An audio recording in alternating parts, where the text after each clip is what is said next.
Hello, ladies and gentlemen of YouTube. My name is Mr. Maxwell, and welcome back to another chat about video games. Again, with Exo Magpie. Well, you need someone to chat to. So. I do, because it doesn't work otherwise, and it's just me talking to a microphone. Yeah. And that doesn't make any sense. No. Anyway, we're going to be talking about news, and there's a fair bit of news. There is, actually. I mean, to be perfectly honest, let's all be honest, like, if it wasn't for Jeff Keighley getting the Summer Game Fest sorted, there'd be probably a little bit less to talk about. Yes. Either that, or it'd be much harder to find said things to talk about. Yes. So, that's always good. But the first two things we're going to be talking about ain't from the Summer Game Fest. No, nothing to do with the Summer Games Fest. But it's shitty things. So, Start with negative, end with positive. The culling has come back. Yeah. With another ridiculously stupid, greedy monetization. So you get one game for free. Yeah, but you don't get one. So you buy the game. Yeah. And then you can play online once, and then you have to pay for another. Once per day, if I remember reading it correctly. Yeah, one game a day you can play without having to pay for that session. In a battle royale, which could last 2 minutes. It could last literally 5 seconds from landing on the ground. Yes. Now, granted, I highly doubt this is going to work. So you're going to probably actually, if anyone does play this, is probably going to get a good time in it, amount of time in it, because there's going to be hardly fucking anyone in it. Well, would you play it? No. With that sort of thing? No. Why would you? I mean, is this the third time they've tried to reboot this freaking thing? I think it's the third time. They pulled all development and launched the Culling 2, which lasted I think a week, because it was literally like a crap version of PUBG. Yeah. And a horrendous. It was that, and they had to literally kill that game because no one was playing it. Yes. I think there was like 2 people once on a map. That was it. This is like over 100 people are supposed to be on this. Nope. Only 2. Only 2. Like people would win by default. Yes. So that was that. Then they tried to relaunch it as a free-to-play with cosmetics charges, I think. And that didn't work because it was still just the culling and they hadn't fixed all the stuff that was... Oh, they didn't fix all the problems. They didn't fix all the problems the game had originally when they pulled development and worked on the culling too. And now they're trying this way, which is... there's even a subscription model, I think, which is like... Why? If I'm going to play PUBG, I'm just going to get PUBG. Yeah, but here's the thing, right?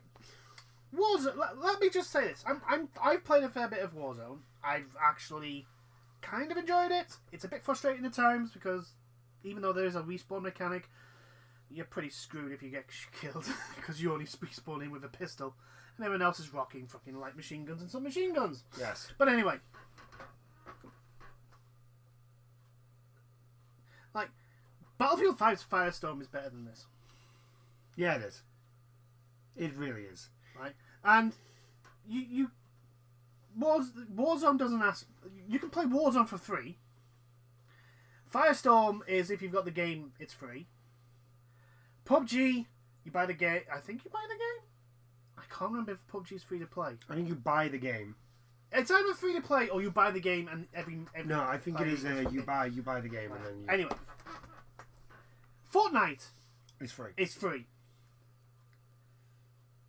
And they are all better than this. I mean, that's the standard. Yeah. Fortnite's the standard. Like, if you're charging for your game and your game is not as good... Battle Royale, your game's not as good as Fortnite, then don't bother. Don't bother. Because there's no point.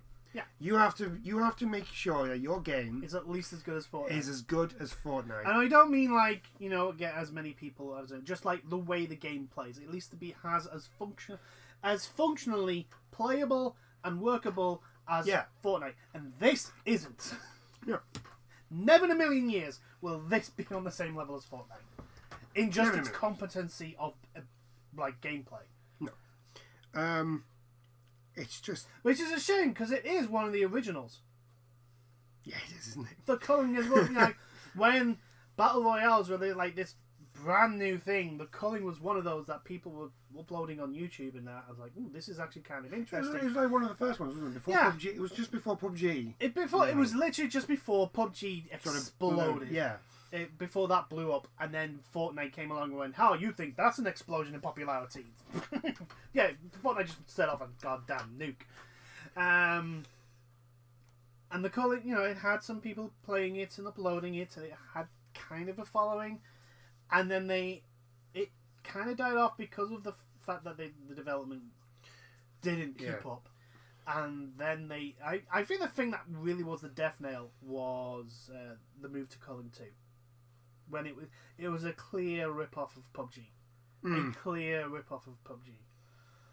Not even like an attempted hiding of it. It was clearly like the only differences was it didn't look as good, didn't play as good, and the map was different. That was it didn't have anyone playing it. Yeah. They were the only differences, right? So kind of what was that game that came out like last year? It was clearly just a rip off of. You mean the mobile games? No, not the mobile game. It wasn't a mobile game. It was on PC. It was. I think it was only in beta. It never really got any further. But it was clearly just a Fortnite clone, like literally a Fortnite clone. Like everything was bright and colourful, and everything was cartoonish. And I don't know. I can't remember. That lasted long, didn't it? Yeah, you could ride like a weird trike and all this sort of stuff. That game lasted long. Oh, you know which one I mean now. Yeah. It had like a load of casino sort of stuff going on. Yeah, I know what you're on about, yeah. It was in early access and then it just literally disappeared off the face of the earth. Yeah. I know what you're on about. Yeah. I think Epic just like murdered that game. I think, to be perfectly honest, people with the went into the early access and went, "No, dude, this is shit." Yeah. But yeah, I just don't understand how these people think they can make money from this. Right. These people are the same people that the same people that worked at Warner Brothers, right? Warner Brothers saw Marvel doing the Marvel Cinematic Universe. So in other words, we're going to do exactly the same. We're going to do the exact same thing, but we're not actually going to put the work in to make it all work. Yeah, no, and be but good. Like, they're asking it like for a MMORPG subscription thing, and I'm like, but that's just to play your game. Your one game mode. Yeah. Your one game mode. But they think no regular updates, with no regular maintenance, with no. But that's the thing. They think, right, because Battle Royale is popular, all they have to do is make a Battle Royale game, and they'll rake in the money. But they made a Battle Royale game. They just didn't fucking... Exactly. No, because they don't want to put the actual work into it. They just pissed off their fan base. Yeah, they go, oh, well, Fortnite does well, so we'll just make a Battle Royale game. Clearly, we don't actually have to put any effort into it, so we'll do that, and we'll rake all the money in, and that's not how it works. It's the same with movies. It's the same with comic books. Yeah. Any sort of entertainment. Oh yeah, it doesn't work like that. I want this to fail. I think I watched Jim Sterling talking about this, and he basically said, it's not even like the game reason why he wants it to fail. It's like this type of monetization is so egregious.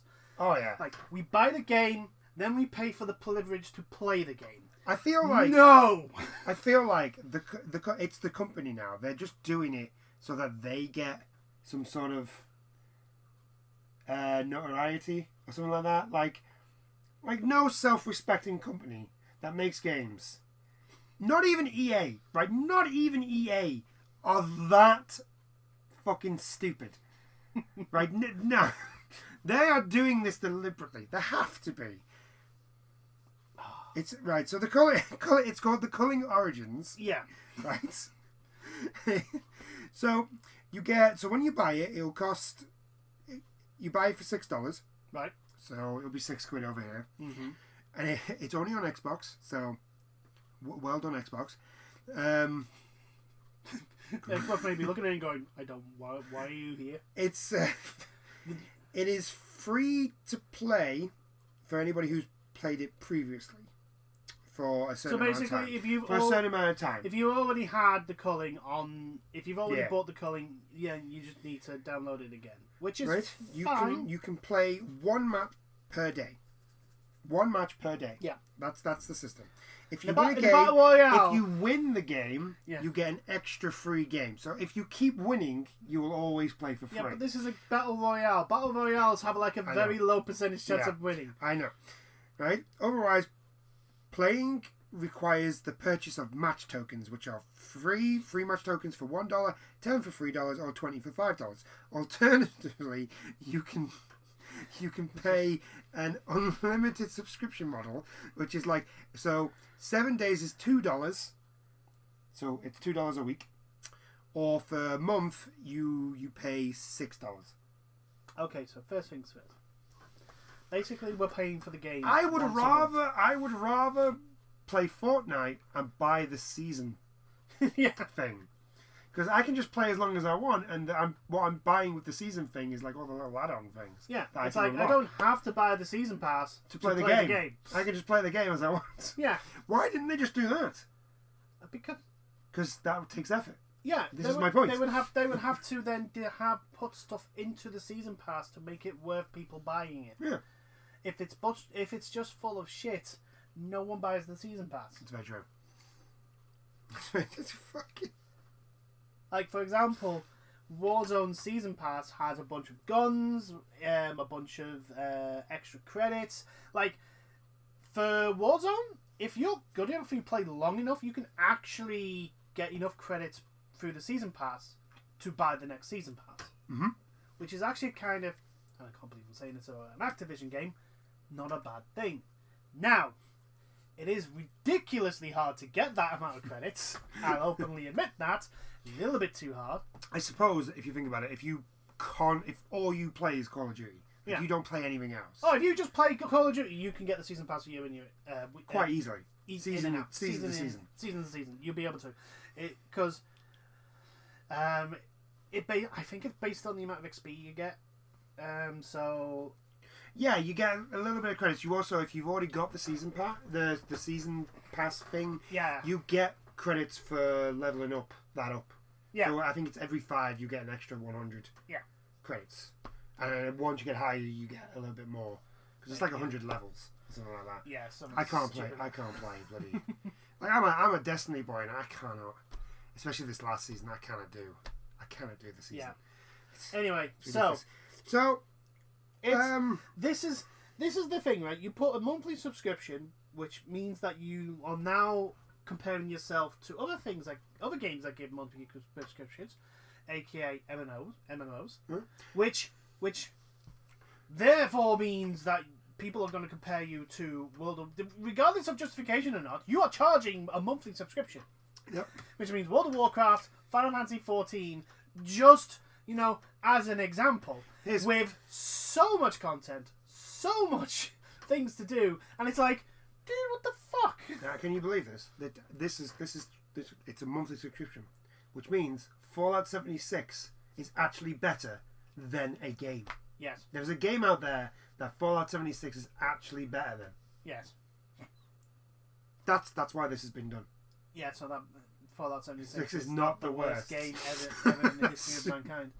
It's not the worst online game I mean, ever. to be perfectly honest, they've kind of it's pointless now because with the Wastelanders, Fallout 76 is now no longer the worst game of all time. I mean, granted, you've kind of burnt the bridges of everyone.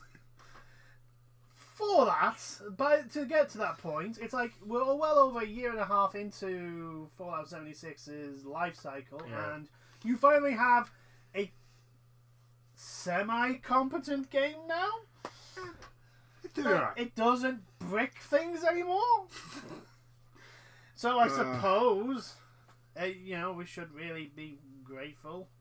But then again, this deserves to die a horrific death. Yeah. So basically, we started off with the Culling 2, which was the one with the absolutely ridiculous monetization in it, right? Which fans. Well, it was just a copy of PUBG. Fans weren't happy about, right? Yeah, it was just so they pulled the Culling 2. Yeah. Then they went back to the Culling. Mm-hmm. and they rebranded Origins, which is what this is. Then Origins was killed too. So most likely this one is going. Oh, it's going to die a death.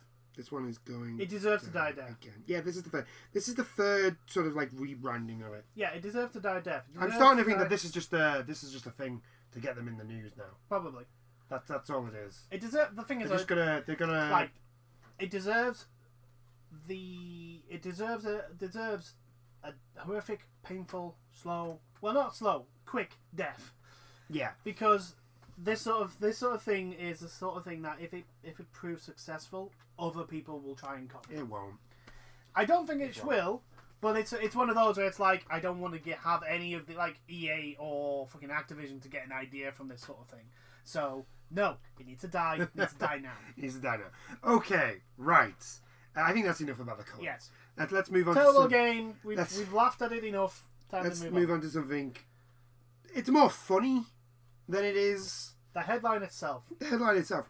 So the headline. This is on PC Gamer. It's by Andy Chalk. Yay! The guy that we usually Yeah. somehow magically get all the time. Believe me, we don't actually look for his stuff. We just look at the headline. We look at the headline. And boop. Let's see if we can talk about this one.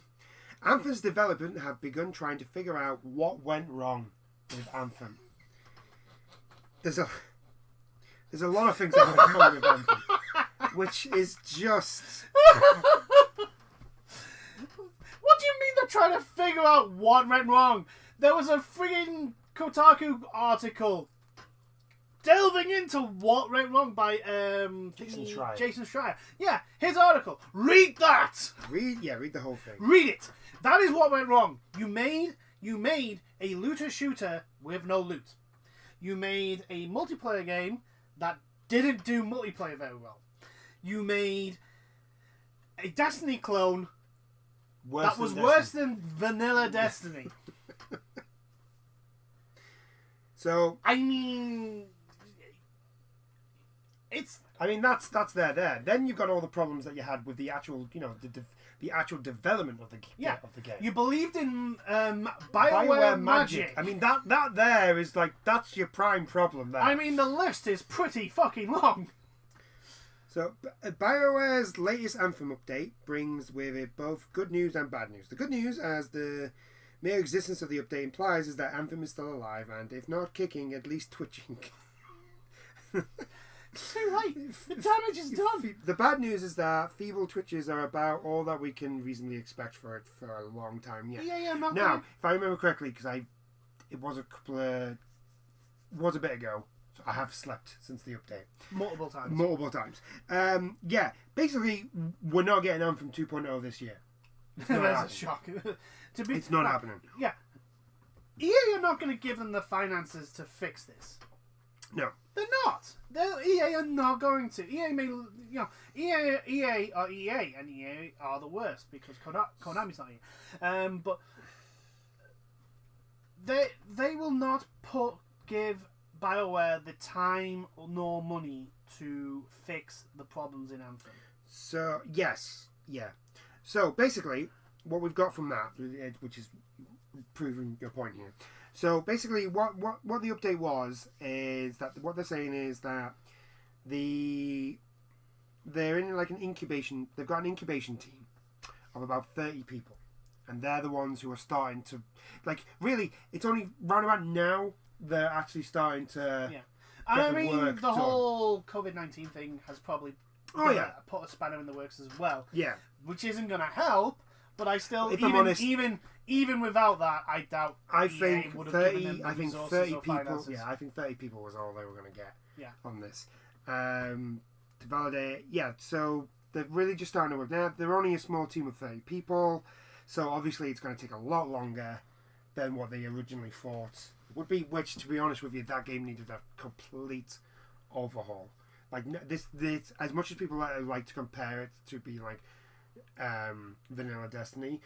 What Destiny needed was just updates to put stuff into the game. Yeah. This needs a complete overhaul. Yeah, the progressions. I think literally they had to rework the progression system, and again, the loot system needs completely overhaul. It was a looter shooter that gave no loot. and then when it did give loot, you took it away. It was shit. It's- Yeah, no, but the thing is, was like when it gave, wasn't this like your starting weapon ended up being better than epic equipment? End game. Yeah. End game stuff. There was a bug that set the first gun. It was just Well, no, unbelievable. it wasn't even a bug. It's the way they had the progressions, the leveling system. Yeah. Like the starter gun would end up getting buffed because of your level. That it was literally the best gun at the end of the game. Like at max level, it was the best gun. It did the most damage, highest fire rate, whatever. And it's like. I do wonder if they playtest anymore these games. It's almost as if it's like, right, we've got the game at a working-ish level. You know, this and Fallout 76. Let's just shove it out into the public and let them to be the playtesters. So They're paying us to be playtesters. It's like, no. To be perfectly honest, I'm shocked that they haven't pulled the plug on Anthem yet. I am actually shocked. I expected EA to pull the plug roughly around about Christmas time. But I just... it doesn't look like we're getting Anthem 2.0 this year. No. Which means, to be fair, actually, I think that's more of a good thing for Anthem than it is like a bad. As much as, because what you could do now, we've got next gen coming. Like I said, they're going to need to really overhaul Anthem. Oh, relaunch it on the next consoles. Might as well. Go for it.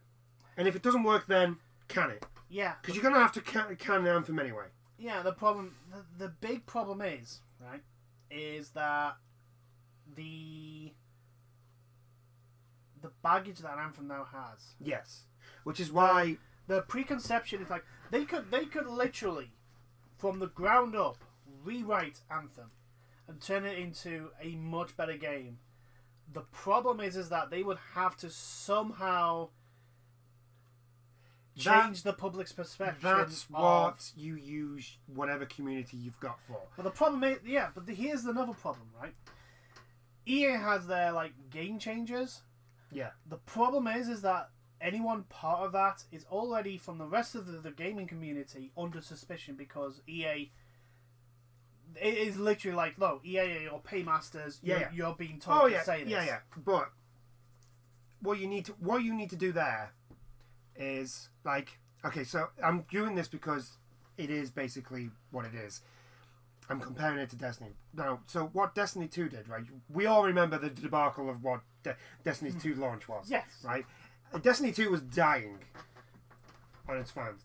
But the hardcore players were the ones that kept that game going and actually started to get people to come back. Like me. Yeah. Like, all our friends stopped playing Destiny 2, apart from me. Yes. And then I got everybody back in once they started actually introducing stuff. Yeah. I was the one telling everybody that was, no, Destiny 2 is really good now. Come back to Destiny. I think it was the one where K dies. that update, that expansion. Awakening? I can't remember. Yeah. I can't remember that. It was basically because you were literally as we were building up to it, you were saying, "No, this is the Taken King. This is going to be Taken King. This is Destiny 2's Taken King." Yeah. And to be perfectly honest, it was really enjoyable. I've dropped off again because I just can't be. There's too much grinding now at the moment. The grind is horrendous. The grind is really, really bad right now. The grind is. I think the other problem with Destiny 2 is we've gone from because we had Shadowkeep. So once you finish Shadowkeep, the story mode, everything is bounty grind. Everything's been bounty grind. That every new season that's come in has been do bounties to get this, do more bounties, do more bounties, do more bounties, and it's kind of for me it's just worn on me now. So I've kind of dropped off a little bit. That was the thing I noticed after beating the last one is I literally went do bounties. Okay, do bounties on this planet. Okay, do more bounties. Okay, and the bounties were just not interesting. Yeah. They're fun to do every now and then, but Anthem needs, and I'm not on about the EA game changes, right? I mean BioWare need to do this. BioWare need to get the people who are still playing it on Twitch, right? And there are some people still playing it on Twitch. Surprisingly, right? Very few. They need to get those people to play it on Twitch. They need to get them to be the playtesters. And then what they need to do is once it's in a steady and a really good mold, Place. in a good place, you let the Twitch players, you let those playtesters play the beta, the new beta. Yeah. And you just send them out into the world and just be like, you shout as loud as you can that Anthem's good now.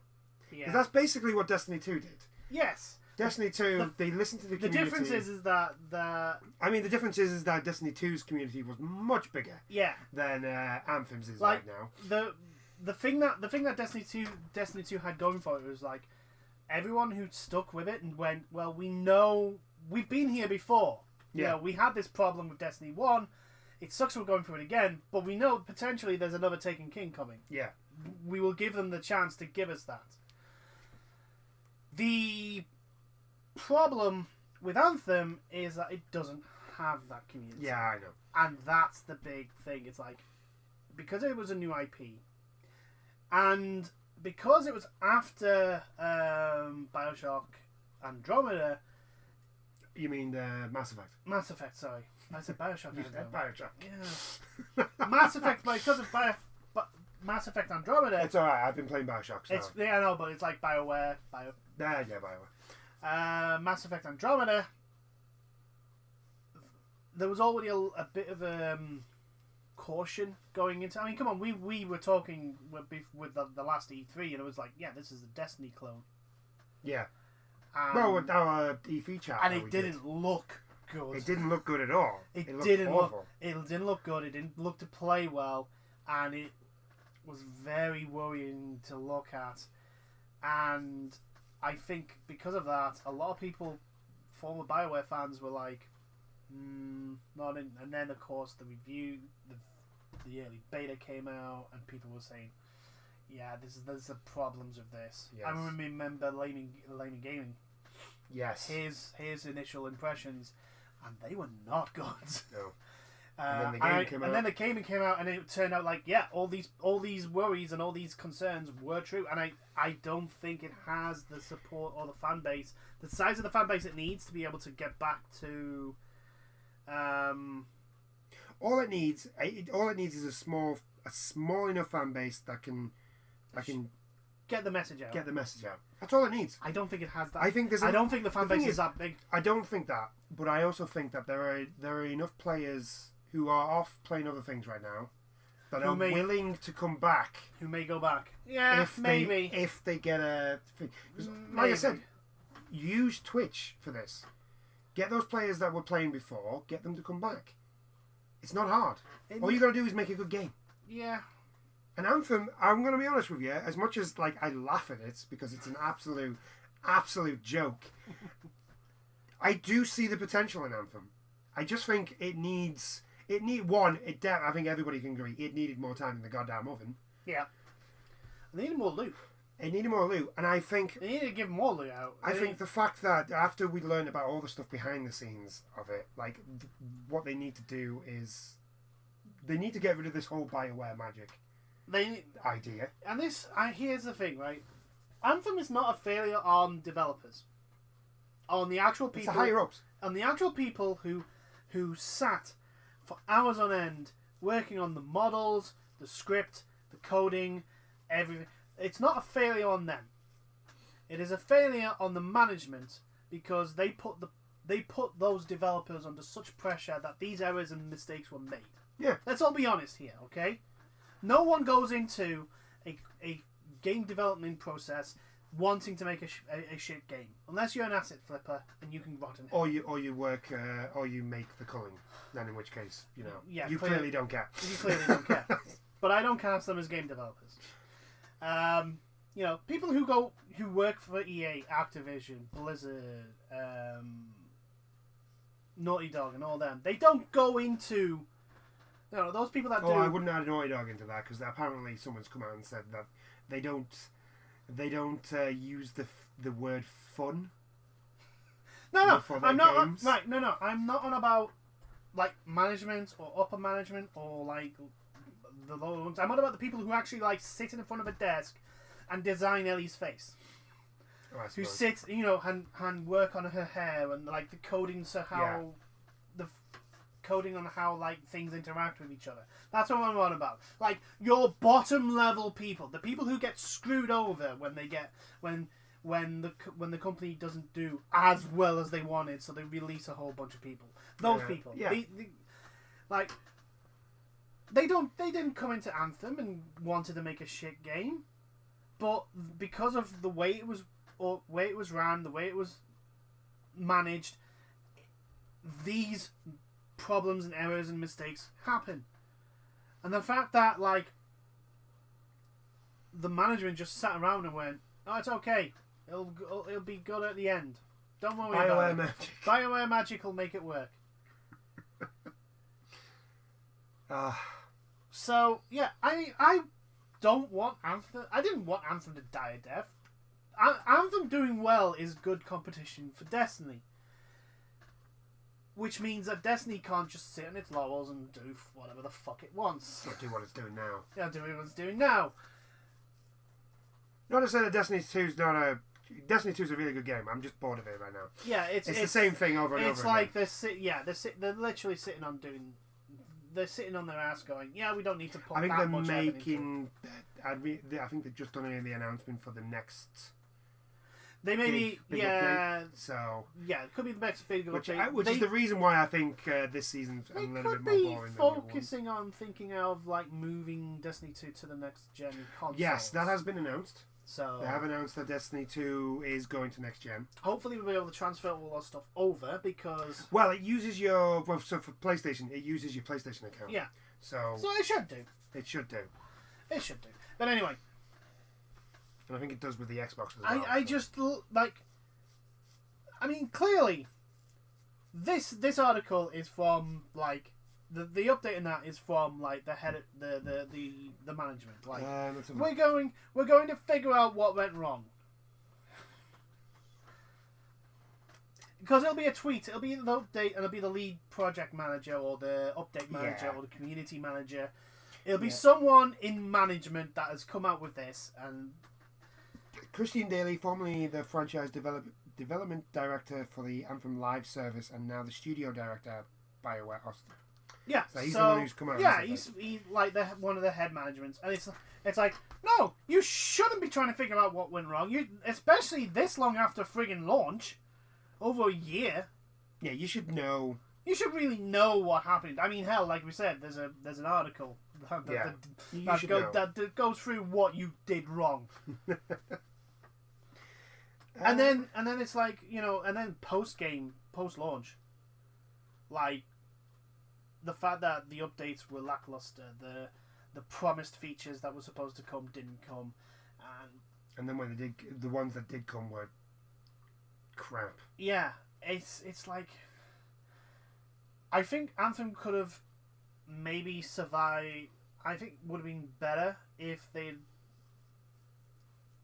I don't know. I'm looking at Anthem and like, how the fuck do you fix that mess apart from literally get people? Well, rebuilding. No. Not like get it back into popularity. No. That's not what I mean. I'm on about like, apart from like literally scrapping everything and rebuilding from the ground up. I honestly don't know how you fix that. Well, the one thing, because I wasn't going to say anything about community or you actually get developers who know how to make a live service game. Yeah. That's what you do. That's the first thing you do. And I think it'll be interesting. Like I said, I still don't think EA will give them the time to actually fix Anthem. I don't think they will. They won't give them the time or resources. And the big thing is like, I think Anthem's survivability now depends on Dragon Age 4. Yeah, the next Dragon Age game. Because if that doesn't do well, I doubt BioWare will last much longer after that. Alright. And then if BioWare goes away, what are you going to do with Anthem? Yeah, no. If BioWare dies, then Anthem's gone. Although if they get rid of BioWare, what's EA got left? They haven't bought any studios in a while. Respawn's doing well. They're not going to do anything with Respawn. And Respawn, DICE. And they're not going to do anything to DICE. No, DICE is the golden goose. DICE make Battlefield. Yeah, DICE is the golden goose. that's why they weren't going to. Then that's it. Yeah. Also, DICE made the engine, Frostbite. Yeah. Which is another thing. I honestly think the Frostbite engine is not as great as EA claims it to be. I honestly don't, because like even Respawn, like, I'm pretty sure. Yeah, Jedi Fallen Order is made in the Frostbite, and while it is a good game, there's quite a few like little things like that I noted through my playthrough. For one, the couple of lifts actually have rocks clipping into them. I mean, little ones. I mean, don't get me wrong. Respawn have done a damn good job on the Jedi Fallen Order. Damn good job, and I expect it to be even better when they do the sequel. But like, the sports games always have like bugs and that in them. BioWare's problem with Andromeda stems directly from the fact that it was the first time they were using Frostbite. The Frostbite engine. I don't think it does really well with first-person shooters, but for some reason... Even then, I would argue that maybe it doesn't, because like the games that I've played that use the Frostbite engine, so Battlefield 5, yeah, and Battlefront 2, right? Most of the maps in those games are empty. There's nothing in them. Mm. So I would argue that, okay, they seem to work fine, but are they only working fine because you've literally not put anything in this map? Yeah, I mean, well, the thing is, right, if you go off Battlefield 5, actually, thinking about it, right, they go on about, like, Battlefield 5's maps being massive openly, but the really open ones are... They're just deserts. They're open fields and open deserts. Yeah. There's nothing in them. Like, the Pacific, there's, like, Iwo Jima, it's all rocks. Yeah. It's all rocks. Like, if you think about, like, the dense urban area, like the Rotterdam map, that's not a big map. It is not. No, it's not. That's the most compact full of stuff map. Yeah, and it's not very big. Not compared to the other ones. Not that big, yeah, no. Yeah, thinking about it, yeah. So I see where you're going from. Now, you look at the massive maps that are on there, on Battlefield 5, there's nothing. There's not like much, one building in the distance, and you're just sort of like, okay, so it works well, but is this game working well because on this map there's nothing anywhere? Yeah. It's all just it's just an empty desert. I think EA's decision to like tell everyone you have to make your game through. I understand from a financial point, like the DICE engine is their own, so they don't have to pay people. Yeah. So I can understand the reasoning behind it, but it's like I just like considering the fact like every other game apart from the DICE made games has had some sort of issue. Yes. To a point with it. Yes. To varying degrees. From FIFA's ridiculous amount of bugs to BioWare's horrendous Andromeda, where literally the walking the walking animation would break.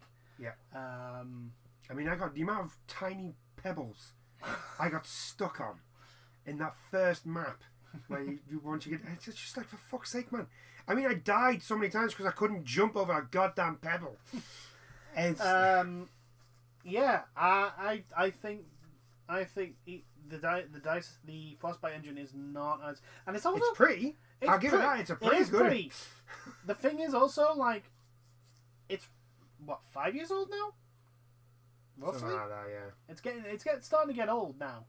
Yeah, I think it's roughly about maybe a little bit older than this. So I think that's part of the problem. Is that the EA have like forced, and it's not like they've gone to the developers and gone, "Hey, can you use this?" It's like, "No, you will use this." Yeah. Which is, as the publisher, it's their as the owning company, that it's their prerogative. Their prerogative, they can do but that. it's like you're kind of making it harder for them. But anyway, big problems for Anthem. Yeah. Yeah, you want to pause? There you go. Alright. So I think speaking of So we're gonna move on now because Speaking of game engines, we can move on to the Summer Games Fest. yeah. Let's go to the. We're not going to be talking about the engine yet. Hold on. No, there's something. We're going in order of the announcements. So I'm just going in the order of the things that I find more interesting. Which somehow happens to be the order of the announcements. Yeah, it actually is. So we're going to talk about something that was actually really quite shocking. I didn't think this was going to happen, but Tony Hawk's Pro Skater 1 and 2 are getting remastered into one big game. Yeah, and do you know what? I'm kind of happy for that. I am really, I'm quite And it's also like it's September. Like, not even like, in a year's time we'll have a remaster of... Yeah, no, September, this year. This year we're getting Tony Hawk's 1 and 2. I think they stated that one, it looks beautiful. It looks great. It's Vicarious Visions. They've done it. Who have a history of making remasters, and they do a good job. I think they've stayed... Also, apparently they did the Game Boy Tony Hawk's games. Yes, they did. So they already have history with the Tony Hawk series, which is another good plus. Now, first things now, I think it's like it's what the Tony Hawk series has been. Well, the fans have been screaming for. It's like, don't put in these new mechanics. Don't put in these new. Just give us Tony Hawk. Just give us goddamn old school Tony Hawks. Because was it Tony Hawk's 5? That horrible fucking game that was. Is it 5 or 6? Boogie the Fuck. The last one. The last release. Yeah, I think it was 5. I think that was 5. Where, for some reason, they decided to add a button prompt that would cause you to just stomp down onto the ground. It's just literally going, and they put it on the triangle button. Now, for people who play Tony Hawk's, triangle is also to grind. Yep. So you're in the middle of the air, timing your triangle to grind on the rail, and you press triangle, and it just goes smash. And we just we don't want this. Tony Hawk's. I'm thinking we want you to take it back to we want Tony Hawk's Pro Skater 3. That's what we want. 3 or 4, whichever one added in the revert into manual for the ridiculously long combos. That was free, I think. That was where you just literally get not even that far back, probably Waste, just the style of the controls and that, maybe Wasteland, American Wasteland, Underground, maybe. Yeah. Because it's been so long that there's been a decent... Because after that, they tried to put in so many freaking gimmicks and... Yeah. And it's no, we just want an old school Tony Hawk's. That's all we want. So, yeah, old school Tony Hawk's, I think they've stated that they're going to put in all the... It's all the tracks from 1 and 2. I think... The warehouse one is warehouse is a pre-order bonus, which is kind of sucky because that's the best. Yeah. That's the best one. You've put the best one behind a paywall. Cheers, well done. Congratulations, Activision. Yeah. No wonder people. But I'm really happy. Yeah. That at least we're getting Tony Hawk's 1 and 2. Because we haven't had a decent skate. We haven't had actually. PS4. Well, if EA are not going to give us Skate 3, which everybody's been clamouring for bloody yonks, just give us Tony Hawk's Remaster. Or another SSX. Or another SSX. That's the thing, right? That's the thing. If EA want to cash in on this, easy. Just give us an SSX3 Ultra Edition. Oh, yes. SSX3 with the tracks from SSX and Tricky. There we go. Done. EA, done your job for you. There it is. Perfect SSX game. Just give us a giant mountain. No skis. No, none of this Deadly Descent bullshit. Just give us the SSX3 mountain with the SSX 1 and 2 tracks. If you can. I mean, I'm happy. Not music. Obviously, no. I'm on about the. Well, you can do it. So it's just design. It's just memory space. I suppose. I want Tokyo. I want to be able to go down the mountain, and when I get to the bottom of the mountain, bring up a menu and go onto the Tokyo City Megaplex. Yeah. Why not? That's what I want to do. That's what I want to do in an SSX game. That's what I want to do. They have the ability to do it. They just don't because they're dicks. But yeah, Tony Hawk's. I enjoyed the hell out of Tony Hawk's. I am shit at it. I was alright at it. That was alright. I'll probably be crap at it now, like, 'cause since my eyes, I'm getting old. Yeah, we're all getting old. I'm getting old. We're not going to be as good as and spry as before, but yeah, it's good news. It looks great. It does. The fact that it's out in September as well. It'd be interesting if they've been able to get the licenses for the music that was on 1 and 2, or if it's going to be new music. I don't think anybody really minds as long as the music's all right. I don't think anybody's really. It's not a big deal. It's not a deal breaker per se. Because if I'm honest, I can't remember what tracks are on that game anyway. Yeah, I can't remember either. I'm trying the only like one Tony I Hawk's remember. 3 is the one I remember because it had Ace of Spades. Yeah, that's what I'm saying. The only ones I really remember is Ace of Spades. Some of the songs from Tony Hawk's 3 and American Wasteland. And I think Invaders from Mars from American Wasteland. Yeah. And that was about it. I can't really remember any other songs that have been on the Tony Hawk song. But yeah. But anyway. So yeah, that's good to look forward to. The fact that it's coming out in September is really great. They did a big chat with Tony Hawk. Yes. And from the sounds of it, Tony Hawk was constantly going over to Activision going, "Hey guys, can we do another Tony Hawk's game? Can we do one? But he just wanted to and not have it suck." And apparently people were just asking him, "Can you not just remaster 1 and 2? Remaster some of the older games?" And he was like, I don't have a team. I don't have programmers. I can't do that. Can you? It's just like we've got that. It's nice to know that's coming in. It's got a bit of a nostalgia blast, and despite they weren't perfect, obviously, but like I say, the control system was a bit archaic nowadays. But like they've said in it, they're bringing in the control system from the newer games, not 5. Not 5. They're bringing in them, which means that it should be it'll be probably the best of the both worlds, because some of Tony Hawk's 1 and 2's maps were good, really good. It was so fun. So fun to explore and find all the gaps in that. Yeah. And to add in like a more responsive and precise control system will be just perfectamundo. Would be great. I know. Would like it. So September. Look forward to it. So now on to the engine, the Unreal 5. Yes, Unreal 5 was revealed, and apparently they stated that it was running on a dev kit for the PS5. So first things first, let's all get the caveats out. I highly doubt anyone working on any. It's not guaranteed that every game made on the Unreal 5 will look as good as this. Yeah. Secondly, people have gone on about like, oh, it was only going 30 frames a second. That wasn't what the purpose of that demo was. No. The purpose of that demo was to show the lighting and the rendering of like the statues and all that. And it was damn impressive. It was pretty. It was pretty as hell. Pretty game. Like the thing that we were saying was like they basically taking movie quality assets and rendering them in real time. So like that, the lighting in that cave was just like, holy crap! Oh yeah. And the amount of triangles in that room. Yeah, there was basically a triangle. Statues. Yeah, there was basically there was basically a triangle per pixel. Yeah, so what they were saying basically. It is impressive. That tech demo is goddamn impressive. And to be honest, most tech demos are always impressive. They're always, because it's Epic's job. It is their job to sell that engine. Yeah. And to sell that engine, they have to make it look as pretty as possible.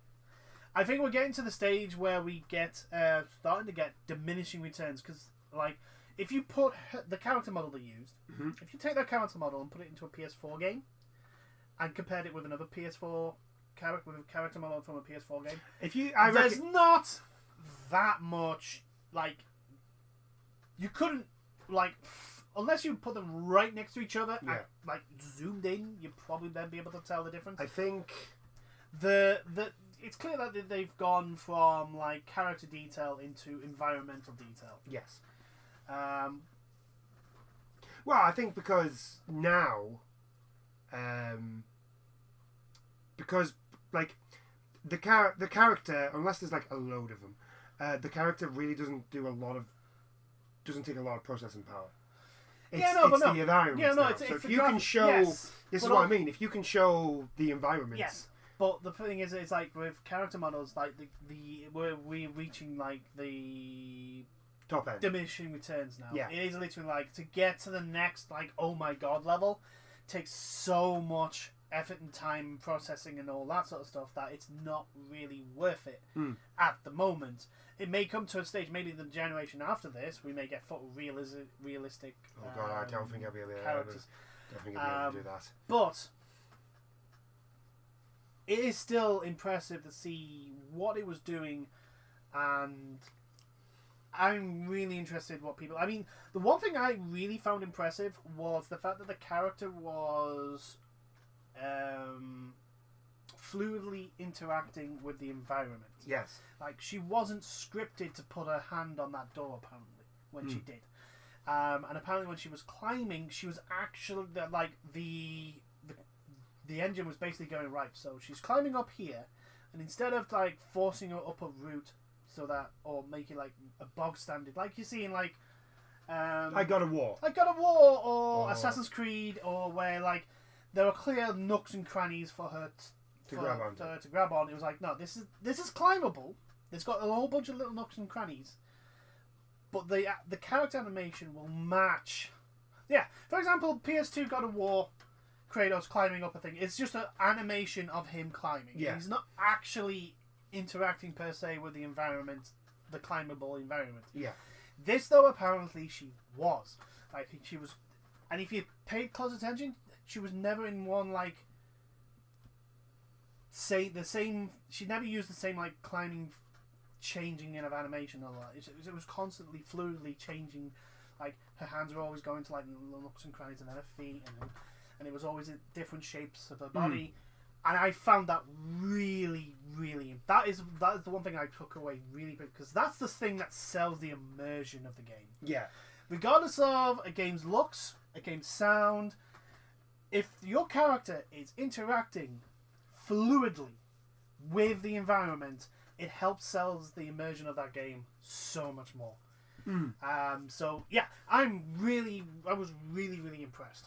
Again, caveat: not every game that uses this engine will look as good and stunningly beautiful as this.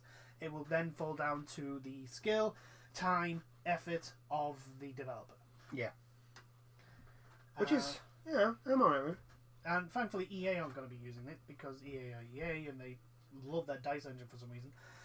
So we won't have, at least we won't have those that sort of shit coming out from the Unreal Engine. That's very true. Although you never know, they might get it and they actually might make a good game. That would mean they'd have to spend money. It's very true. That is very true. I think. Oh, what else? I'm sure they said something about giving like small developers the engine and not having to. Oh yeah, having yeah. You do not pay royalties on it until your game makes $1 million, which is really good. Which is really, really, really nice. And I'm like, are you sure you're the same Epic that has the Epic Store? Are you sure? Are you like a different branch? Who are you and what have you done with Epic? Well, I mean, the Epic Store. Does it work? Does it work now? I mean, last time I checked, it didn't have Work a is search a bar. relative term. Like, I still don't understand how they had a roadmap for a shop. It's not hard. Without a Without basket. a search bar. Without a basket. Or search bar. Or a search bar. Like, how do you have a roadmap for that? I mean, literally, look at Steam, look at GOG, take what you like from them and put it on your own store. How hard is that? They've already done the work for you of what Exactly. works and what doesn't. Exactly. Anyway, but yeah, it is a really, really impressive. The fact that it seemed, because they said it was actually somebody put it on the dev kit as well. Apparently this was It wasn't- I mean, it wasn't a game. It wasn't an actual game that we will actually see. No. But it was a tech demo. But apparently, like, it was running on the PlayStation 5 dev kit, and someone apparently had basically plugged a controller in and was moving away. So, like, the camera moved. And it did... Here's the thing. The difference between this and Xbox's first gameplay of the Series X, this felt like there was someone at the controls. Yeah, it didn't feel like a video. That we were watching a video. It felt like we were watching somebody play. It was seeming like someone was actually like on a controller telling this character to go this direction, walk through here, Yeah. etc. It did feel like it could have still been all pre-rendered. I'll because we didn't actually see the actual person with the controller, so technically it could still be all pre-rendered. But it gave me a little bit more confidence into like this is what the next generation is going to potentially look like. Yeah. Which is, it's like, and if here's the thing, right? No one's talked about Xbox since this. No. No one's talked about Xbox since this. No, I mean, to be fair, the thing is, like, there wasn't anything to talk about for the Xbox anyway, unfortunately. Which it is a shame, because like I like my Xbox. I mean, granted, it's my Netflix and Amazon Prime console. That's literally all it is. Because other than Gears, I don't really play anything from Xbox. But yeah, there's nothing to talk about. Yeah. For the Xbox. The thing is, I was like, people are getting hyped for the PS5, and all they've seen is a tech demo of something that's not even going to be on. Yeah, exactly. That's the thing. It's like, if you think about it, there's just as much to talk about the PlayStation 5 as there is the Xbox Series X, and yet people are now talking about the PlayStation 5. Yeah. The other thing is, for the PS5, and this will go well for the PS5, developers have come out and said that the PS5 is a lot easier to make games for. Yeah. I think Epic are one of them that have actually come out and said that the PS5 is a lot easier to develop for. Yeah, the architecture. I think that if I remember seeing, because I watched the whole thing, because I was just stunned. I know that final scene of her like flying through. Yeah, like, and I was like, see that bit there, I was a bit like, is this a cutscene? Is this not a cutscene? What am I looking at here? If there was anything fully pre-rendered, probably would be that. Possibly. But again, it was the way the character was moving felt like it was a controller dictating where the character was going. Yeah. But like when they were talking about like the fact that it was running on the PlayStation 5, they said the architecture of the PS5 gave them the ability to do this sort of stuff, which it's kind of high praise, and you haven't heard anyone say that at the moment for the Xbox Series X. But then again, there's not been much for that. Unlike Xbox, we know that there are games. Well, we know there's games coming out for the Xbox that are Series X. Yeah, Series X. Sorry, that are exclusive. The one thing we can guarantee Sony, maybe not for portables, but for their mainstream, for their fully fledged console, is that they tend to come out with at least, if not one, maybe two or three big games, marquee games. Yeah. Even if it's not on day of launch, it's like within a month, if that, like maybe a week or two. There's always at least one game at launch. Yeah. That will get you. Even if it's just wasn't SSX a launch game? Yes, I think so. For the PS2, yeah. For the PS2, which I remember us buying that at Christmas because we pulled our money together to get that because we had the demo. We had the demo and we played the shit out of that and we went, yeah, we're getting this. we got Dynasty Warriors 2 and SSX. Based solely on the demo. Based solely on the demos. God, I miss that. Do you know what? I miss that. I miss demos coming with consoles and demos coming with magazines and games. I miss demos. I bought Zone of the Enders. Yeah. For the Metal Gear Solid 2 demo. And then played it and went, holy shit, this is a good mech game. Yeah. I miss demos in general. I mean, I know you can download them, but it's like, but I didn't have to wait for it to download. If I had a disc, I could just plug it in, load it up, and then. Well, it's not just that. If you noticed, play this demo of this game, I'm just like, no, no. At least with the disc, like, the disc is like usually, especially if you were back in the old days when you had to buy a mag. Yeah. And you got a demo disc with the mag. Yeah. Like, I've paid for that disc. I'm going to use that disc. Yeah. And then it becomes a very good tea coaster. If there's nothing good on there, then it becomes a good tea coaster. But yeah. There's nothing to talk about it for Xbox. That may change in July. That may change massively, and I think it will. I'm just worried in July the things we'll be talking about are Halo, Gears, and Forza. And I don't think we're even going to be talking about Gears. No, so Halo and Forza. Because Gears, you got to think Gears 5 came out last year. Yeah. And they've just released Gears Tactics. I highly doubt they're going to be ready. But also, I'm just worried that they are putting all their eggs, because Forza is their racing game, just like PlayStation. PlayStation will have a Gran Turismo. Yes. Ready. I'm just worried that like the marquee, the thing that they're putting everything on is Halo. Yeah, at the moment. Which is kind of worrying, because like it was a case of like Halo. There was Halo and Killzone. Sony's answer to Halo was Killzone. Yeah. And then come the end of this generation, Sony's like, yeah, we don't need to go up against Halo. No. Well, they don't. They don't. They don't. So I'm still worried. I hope the Microsoft thing in July gives us something. Like I said, some fears. You've got all those studios that they bought, and they did buy a few. Yeah. And they're going to come up with original IPs. Well, hopefully. So, I mean, Obsidian's good for your RPGs. Exactly. Western RPGs. Outer Worlds is great. So if they do something like Outer Worlds, yeah, maybe. It could be Xbox's answer to Fallout. Could be their own Fallout. Except isn't Fallout on... No, what I mean is like, it's their Fallout. Oh, yeah. Like they've made because Obsidian are good at those games. Yes. Like those type of RPG I games. think they proved it with the Outer Worlds. So yeah. But yeah, maybe interest... But then again, I wouldn't the worry is like, we are now coming into like 6 months from the launch. Yeah. The final run. And everyone's talking about PlayStation. No one's talking about Series X. Yes. And that is a worry. That may change. I hope I'm wrong. I really do. I really hope I'm wrong. and now to go... That may change. But now to go and talk about PlayStation. Now to show why why we're kind of worried about Microsoft. I'm buying this game. I'm buying Ghost of Tsushima. Yes. Now, after that trailer, the gameplay trailer of Ghost of Tsushima. It looks absolutely fantastic. It looks so good. To be perfectly honest, the fact that it was set in feudal Japan. That's got me anyway. But that's not the point.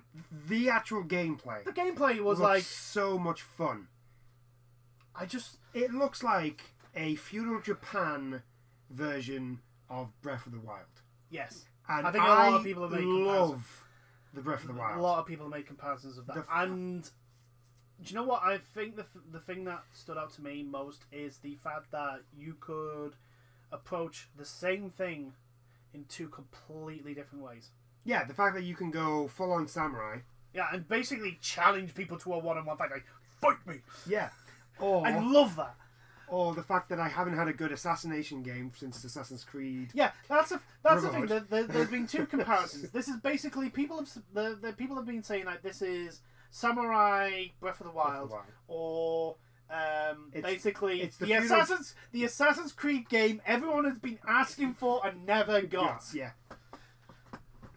Or it's an actual Assassin's Creed game. Yeah. Because since I'm gonna say yeah, Origins was the one they changed the. No, it's even before then. I'm gonna say Unity? Revelations. It's not. They've not really been Assassin's Creed games. I think Syndicate. Black Flag. No. Black Flag wasn't. Black Flag was not an Assassin's Creed game. If somebody comes to me and says Assassin's Creed is Black Flag is a good Assassin's Creed game, they're wrong. Maybe a good game. It's not an Assassin's. It's maybe a good game, but it's not an Assassin's Creed game.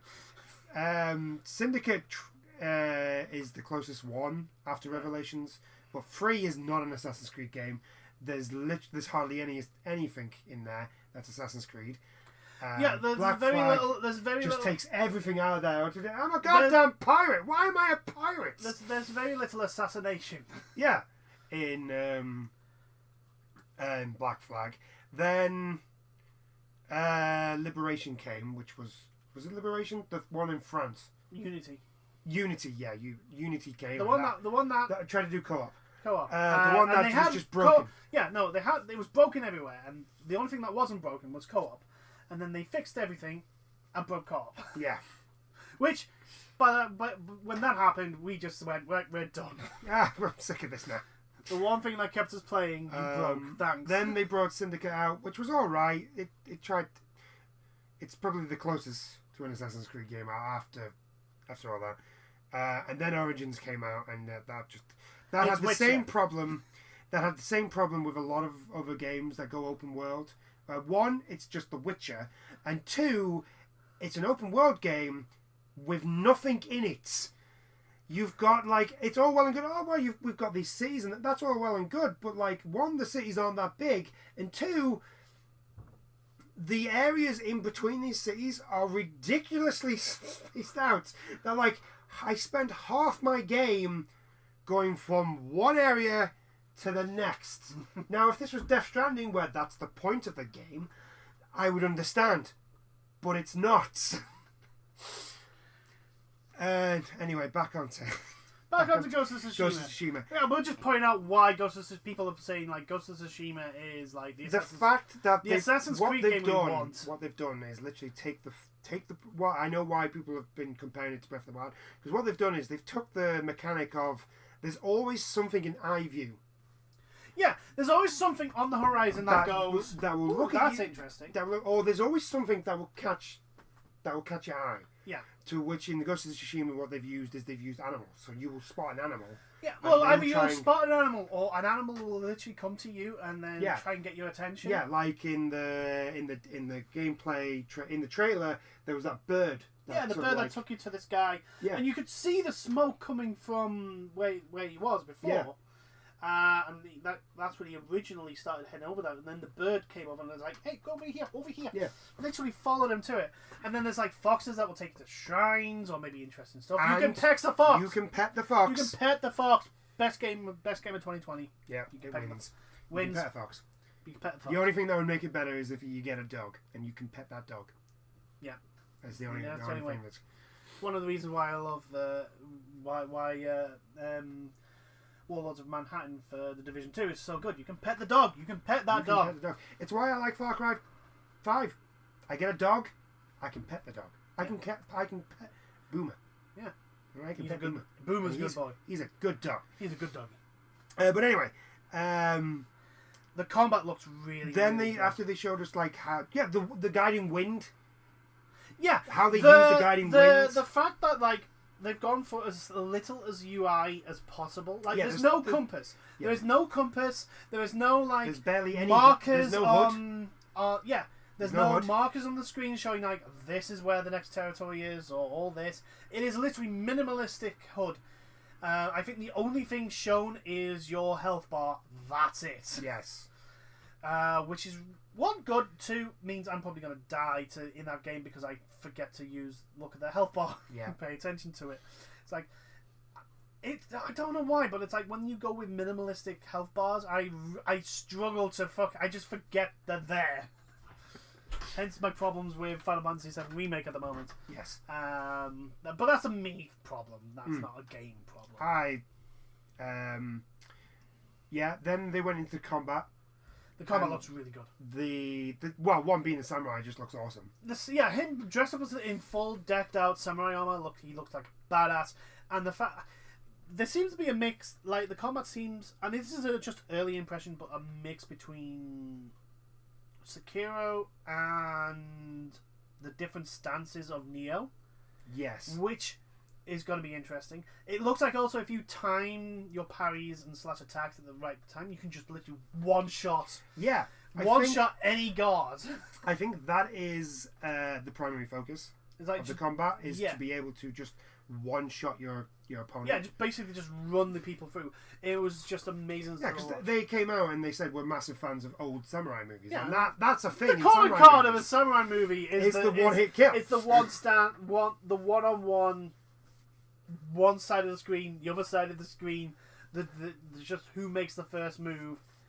You know, blink and you'll miss it sort of thing. Yeah, it's the classic Eastern trope of the standoff. Yeah, it's really, or in Western terms, it's the duel. It's the duel. It's the draw. It's the Western who shoots first. Shoot out at dawn sort of thing.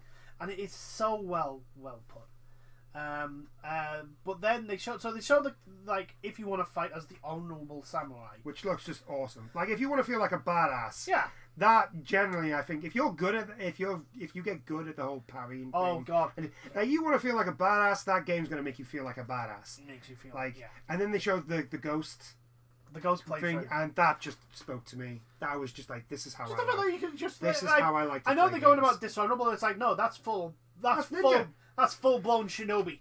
Yeah, that is ninja. That is full blown shinobi. Distraction, dead. Distraction, love that stuff. dead. Also like the assassinate could chain. Yeah. Because he killed 2 people. He distracted 2 people and then basically jumped down, killed one, and then instantly just killed another, which is really, really, really good. I'm looking really forward to this game. I know. I can't wait. It's like we are going to have to speed through Death Stranding now. Yeah. Because it's out in 2 months. Either that or you need. It's out in July. Either that or you need to find another slot. I need to find another slot. That might be. Well, I mean, Resident Evil. Yeah. We're getting through Resident Evil quite quickly. Yeah. So maybe it could just take the place as Resident Evil. Probably. Yeah. Most likely. I think the people have been saying that it's a short game as well. So. It is a short game. Resident Evil, the original Resident Evil 3 was and was very short. There's stuff being taken out of this one as well, Yeah. apparently, so it's going to be even shorter. So, there we go. Maybe we'll be able to get through Resident Evil 3 in time. So, but yeah, it looks like so they showed the ghost, the abilities. The fact that, like, the Mongols were getting, like, there was one that literally got so scared of him. He just dropped his fell out he and fell like, over and trying to crawl away. and he just walked and then like what's his name? Jin just walked up, sword, shush. You're gonna straight up Batman these guys. Which is one of the best things about the Batman series, the fact that you can just like drop down and you'll have someone shout, "Shit, it's the Batman!" Yeah, that's like the best thing. But yeah, back to Ghost of Tsushima, like. The fact that like you can have multiple ways of doing things is like that's like okay, yeah, I'm into this now. Yeah, it's like I'm so looking forward to this. It was always one of those games that like I was looking forward to, but I was a bit hesitant. Yeah, because we didn't see what like the gameplay cycle was going to be. The gaming loop was going to be. Yeah. Now we've seen that gaming loop.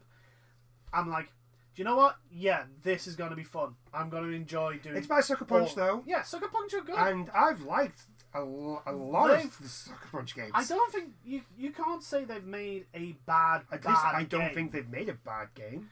You know, Infamous was okay. I liked Infamous. I thought it was great. Infamous 2 I liked. Infamous 2 was quite fun.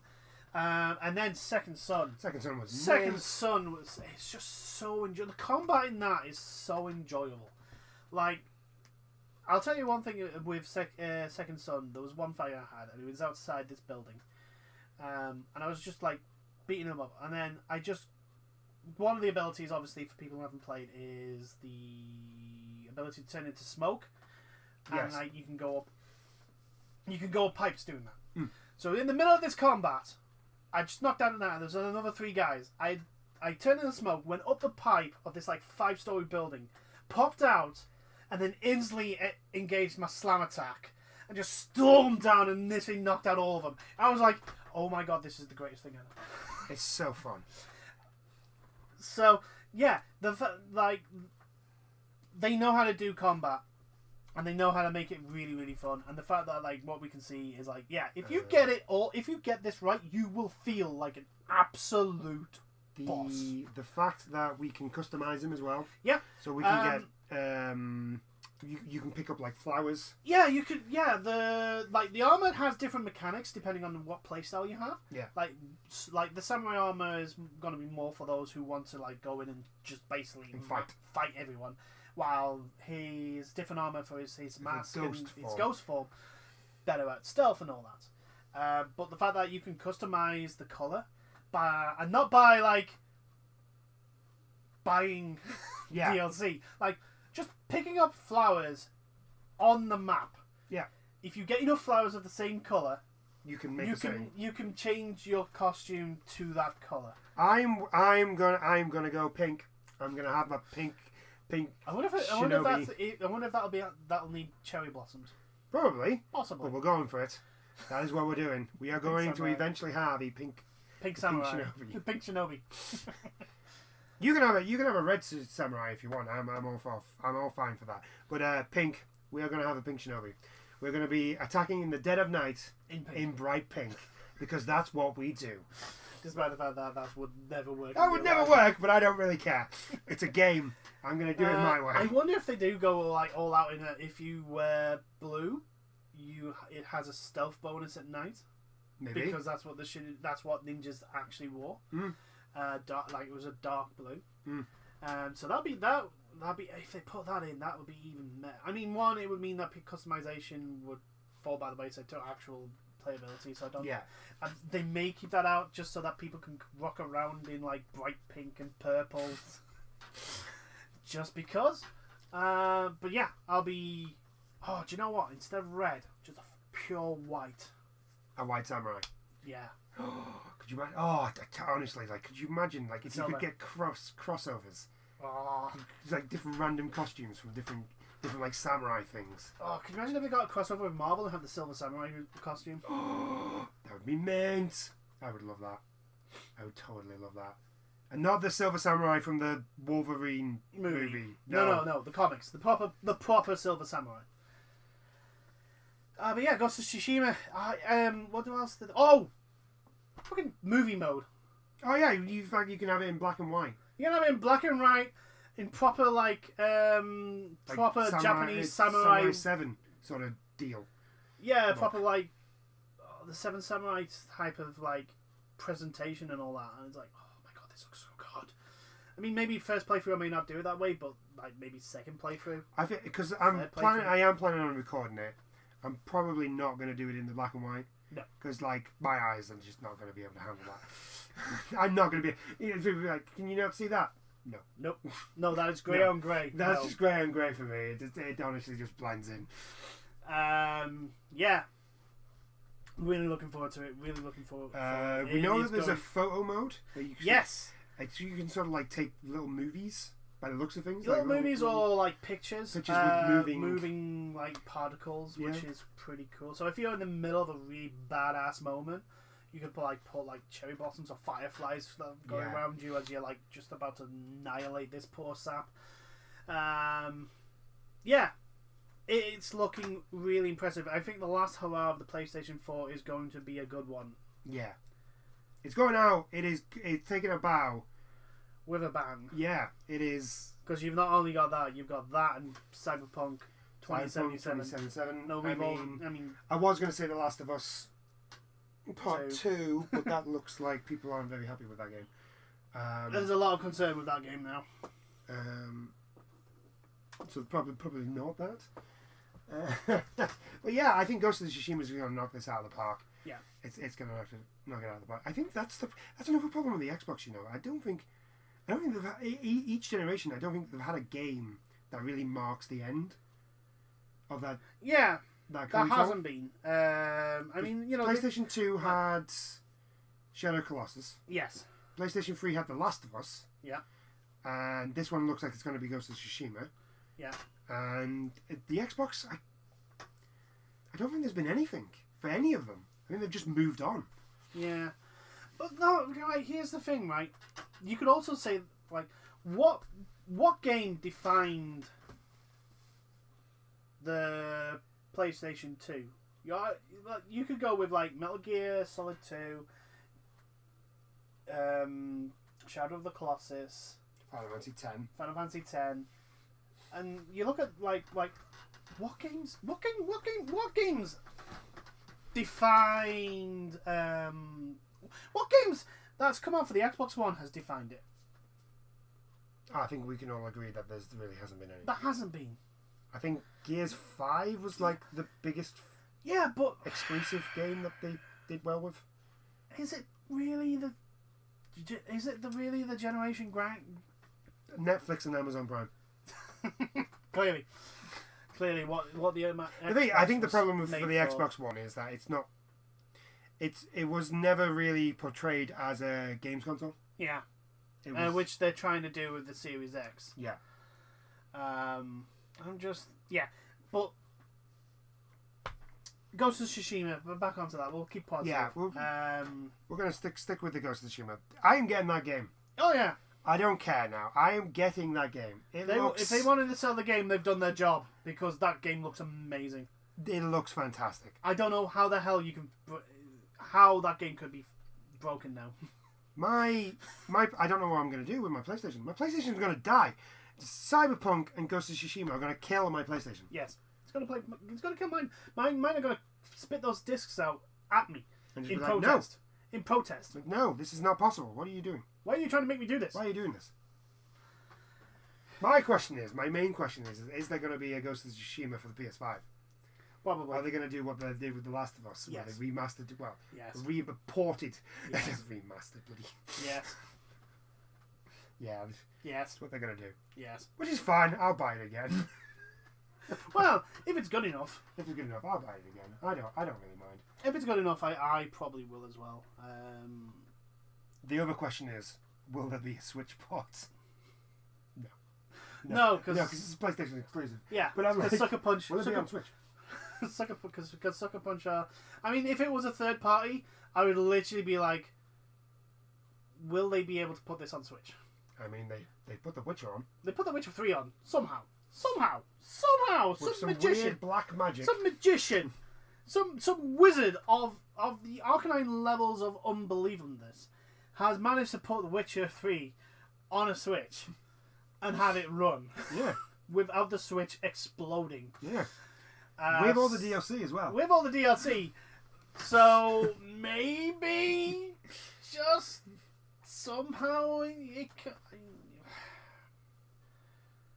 yeah, it's weird. It is absolutely 100%. This game though is like I feel it is the last hurrah of the PlayStation 5. 4? 5? No, 4. PlayStation 4. PlayStation 4. PlayStation 4's last hurrah. hurrah. Yeah, this is the big marquee. The last hurrah. The send off. The there may be more games coming out after this, but they're mostly EA bullshit knockoffs of their current console. Well, Cyberpunk comes out after. Because Cyberpunk's not out at all. Yeah, I know, but what I mean is like I would class For Sony. Yeah, for Sony this is the last big one, but also like for like the period, like Yeah. these games coming out are the last ones of like the major like games for this generation. And then you know you'll get then you'll still get games released on it, but like it'll end up just being like the FIFA crap edition that the Switch gets. Well, actually, no, the Switch doesn't get anymore. Because EA won't make... No, they did. They made... No, they're not going to do it anymore. No, they made FIFA 2020. Yeah. Which was actually FIFA 19. Yeah. Well, no, that's what I'm saying. Which was actually FIFA 18. Yeah, but that's what I'm saying. They're not going to do that. And I don't mean PlayStation 4 FIFA 19. I know. I mean Switch FIFA 19. Yeah. No, what I'm saying is they're not going to do that anymore. EA have said they're not making games for the Switch anymore. Good. Because Nintendo won't let them do... No, the monetization bullshit. Yeah, so they're not going to be making because it's harder to do it on Nintendo. Yeah. So anyway, enough about that. Ghost of Tsushima looks amazing. Ghost of Tsushima looks fantastic. I do hope you've enjoyed this chat. This is the thing. I don't want to get too hyped for it because I've been burnt off hype so many times. But it's like it's hard not to look at that gameplay trailer and go, "Oh my god!" I know it's really hard. It's the same with Cyberpunk. It'll now all come down to how it actually plays in your hands. It's literally the same as Cyberpunk. Like after seeing the gameplay trailers of those. Yeah, it's now like look, it's I don't want to get gameplay hype. Gameplay feel, storyline, everything. We're all sold on that. It now just boils down to like how the actual like game in your hand plays and feels while you're playing it. That's it. And the only way you know how that goes around is waiting for get the game. Get the game or wait for the reviews. Yeah, and then really take a lot of reviews with a pinch of salt. Yeah, because it's their own personal take. Yeah. Also, it's like unless the game is generally bad. Yeah. Fallout 76. We're looking at you or at launch. That weird biker game. Oh god, yes. But anyway, no, I'm genuinely looking forward to Ghost of Tsushima. Yeah. Really looking forward to it. It's going to be great. I am probably going to be recording it. Yes. Didn't you say you were now looking to see if there was a collector's edition as well? Sold out. Damn it. Sold out. I can't get the collector's Damn it. edition. Oh well, because you've got the special edition for Second Son, Yes, I did. which comes with its own. It's got its own jacket. It's got its own jacket. It's right there. Yeah, It's lovely. I know, it's pretty cool. But anyway, I think we've talked on long enough. Yeah, I do hope you enjoyed this chat. Ending on a good note. Yeah. As I like to Our do. excitement for a new Yeah. for the coming games. Is anyone else excited for Tony Hawk's 1 and 2? Pretty Yeah, much a lot of put people. put down in the comments like what you're looking forward to. What if you watch the state of play, the Ghost of Tsushima? Yep. Give us your thoughts. The Unreal 5 engine. Are you looking forward to it? Are you not? Any reasons? Are you sold on just like it has to be 60 frames? That's it. I won't get anything else because I understand the premise of it. Like I understand people's like preference. That's like no, it has to be at least 60 frames. I understand the reasoning behind it. So like, yeah. What are people taking away from like the recent announcements? And you know, are we gonna still be laughing at Anthem 6 months from now? Or Yes. will Anthem actually be dead? Yeah, no, we're still going to be laughing at it because it's not going to get fixed till next year. Yeah. So No, I'm saying, will we still be laughing at it, or will it be dead? it's probably going to be dead. Yeah, it's on life. It's not going to be right because no one's really paying attention to it. No. No one's going to be laughing at it because no one's looking at it. Yeah. Yeah. If you're a player of Anthem, if you're one of those people, One of the few. what do you think about the news about the whole incubation team and The and fact trying that you're it not going to fixed? get a major update until next year. Most likely. What do you think about that? Anything else? I think the less said about the culling, the better. Yeah, well, no, I don't want people to talk about the culling, and I don't want people to talk about. Oh no, that's it. Just the culling. I don't want people to talk about the culling. So yeah. Anyway, if you like also if you watch the engine, what did you think about it? Yeah, what Leave is your there anything thoughts. you guys took away from it that we haven't? So we'll see you in the next videos. Till then, bye now. Doodles, everyone.